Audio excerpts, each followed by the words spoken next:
you saw Donald Trump, right? Over the weekend, out there golfing, out on the golf course, kind of laughing at the whole thing. It was all caught on hidden video camera and then leaked. Let's watch it again. What did I do with the debate the other night? Oh, fantastic. He kicked that old broken down pile of crap. Yeah. It's a bad guy. He just quit, you know. He's quitting the race. Is that right? Yep, I got him out of the race. And that means we have Kamala. I think she's going to be better. She's so bad. She's so pathetic. It's so amazing. It's just so. I just can't imagine. But can you imagine that guy dealing with Putin and the president of China, who's a fierce person? He's a fierce man, a very tough guy. And they see him. They probably he can't. But they just announced he's probably quitting. Good. Yeah, that's amazing. Well, he seems to think that Joe Biden's days are numbered. I would tend to agree with that. I don't know how they keep him in the race, especially after he tried to salvage himself on ABC on Friday night. And let's face it, that one didn't go very well either. I mean, we did learn a new vocabulary word, goodest, right? And if you stay in and Trump is elected and everything you're warning about comes to pass, how will you feel in January? I feel as long as I gave it my all and I did the goodest job as I know I can do. That's what this is about. All right. We're going to talk a little bit more about that because I'll tell you, Maureen Dowd had a little bit of fun in her column over the new term, goodest. Anyway, breaking news.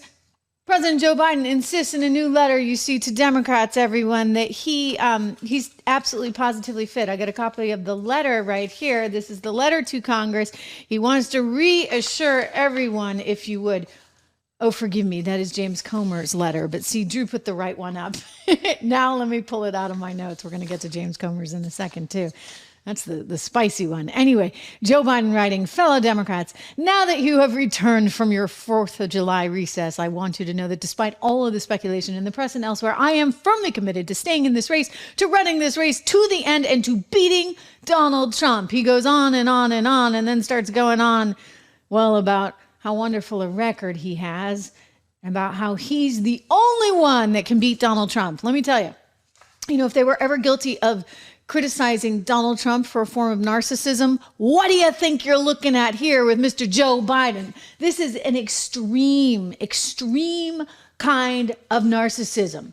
I'm going to do something a little bit out of order just to keep Drew on his toes. There's a clip from ABC on Friday that I want to show you guys. It's a few minutes long, but it's worth watching because this in its entirety really and truly explains, if you would, it does explain just exactly how bad Joe Biden is. In other words, he is so self-centered and so focused on himself that, he can't see the forest for the trees. If we take a look here, I think, Drew, do you have the clip number? I'll let him tell me. Yes, he's got it. He's got it. Let's go to that. Okay, let's take a look because this is it's a couple minutes long. I think it's worth watching in its entirety, guys, because you know what? This is an example of how narcissistic, self-absorbed, conceited this guy is. In other words, if he's really a big believer in, Donald Trump is that scary and that bad, then you'd think he'd want to go with the person that could most likely beat Donald Trump, which definitely wouldn't be him. I mean, only some 27% of the country even thinks he should be running. They all think he's too old in the first place. But he's doubling down. Narcissist that he is. Take a peek. What's your plan to turn the campaign around? You saw it today. How many people can you draw crowds like I drew today? You find many more enthusiastic than today? Huh? I mean, I don't think you want to play the crowd game. Donald Trump can draw big crowds. There's no question about that. He can draw a big crowd, but what's he say? Who does he have? I'm the guy supposedly in trouble. We raised $38 million within 4 days after this. We have over 1 million individual contributors. Less than $200. I've not seen what you're proposing. You haven't seen the fall off in the polls. You haven't seen the reports of discontent in the Democratic Party, House Democrats, Senate Democrats? I've seen it from the press. You know, I've heard from dozens of your supporters over the last few days, and a variety of views, I grant you that. But the prevailing sentiment is this. They love you, and they will be forever grateful to you for defeating Donald Trump in 2020. They think you've done a great job as president, a lot of the successes you outlined. But they are worried about you and the country, and they don't think you can win. They want you to go with grace, and they will cheer you if you do. What do you say to them? I say the vast majority are not where those folks are. I don't doubt there's some folks there. Have you ever seen a group at time when elected officials running for office aren't a little worried? Have you ever seen that? I've not. Same thing happened in 2020. Oh, Biden, I don't know, man. What's he going to do? He may bring me down. He may. Mr. President, I've never seen a president at 36% approval get reelected. Well, I don't believe that's my approval rate. That's not what our polls show. And if you stay in and Trump is elected and everything you're warning about comes to pass, how will you feel in January? I feel as long as I gave it my all and I did the goodest job as I know I can do. That's what this is about. Look, George, think of it this way.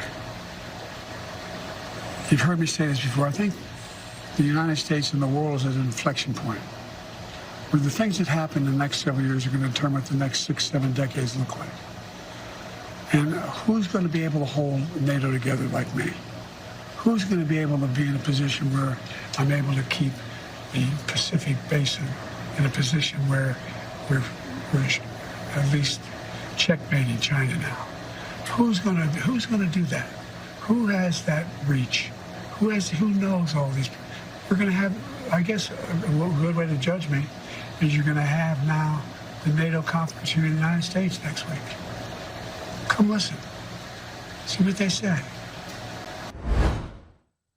You see, his big mistake is he's so self-centered that he's in a total state of denial. And it makes you wonder, are they not actually giving him the real information? Are they not telling him the real poll numbers? Because, I'm not believing the polls. If that were Donald Trump saying, I'm not believing the polls. And by the way, he didn't believe the polls. And in his case, he was right because nobody was willing to say back then that they were willing to support Donald Trump. I think people would be very happy to say they're supporting Biden right now. Then you're in the in club, right? You're one of the cool kids.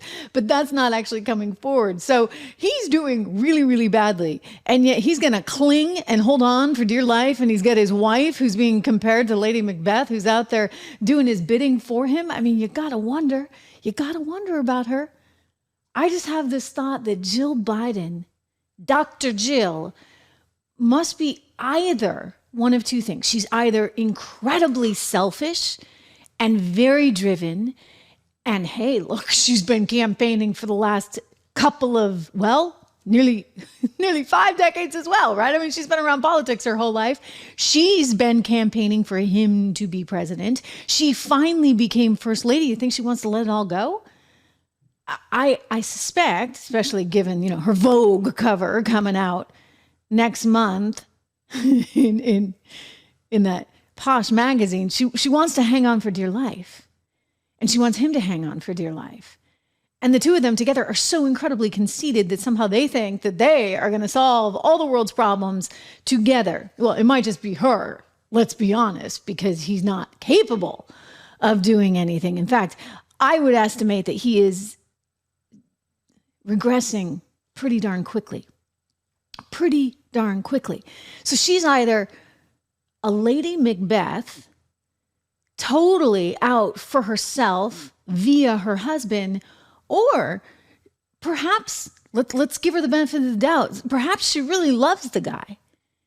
She's realizing that the day he leaves office is the day everything ends, because perhaps having a job is the only thing that's actually keeping him together at all, in all seriousness. You know what? As patients start to deteriorate, I mean, one of the things they say is keep working as long as you can, because you want to keep your mind active and nimble. You want to exercise. You want to meet up with your friends. You want to take your balance of nature, right? Fruits and veggies, everyone. A quick plug for our wonderful sponsor, one of our great sponsors here on the show, balanceofnature.com. You should and could take yours. I take my fruits and veggies every day. You can get 50% off. Check that out if you use my name, discount code Trish, TRISH. Call them at 1-800-246-8751, 1-800-246-8751, balanceofnature.com. 50% off, the best special they've ever had, at least as far as I know, and I've been working with them. Balanceofnature.com, code word Trish. In all seriousness, though, I mean, you want to take care of yourself, and part of working later in life is taking care of yourself because you're active, right? You're keeping your mind really agile. It is possible that if Jill Biden, Dr. Jill, wants to keep him ticking, she knows that she has to give him something to be passionate about, something to go and do. The problem for the rest of us, of course, is that he happens to be running the world, as he reminded us on Friday, by the way, in that interview. He is running the world as the president of the United States of America. So we, as voters, as his constituents, as Americans, we need the best and the brightest, do we not? We need somebody who's really in tip-top shape. We don't need somebody who's just hanging on for dear life because his wife isn't going to let him give up a job. All right? We deserve better, do we not? Americans get it.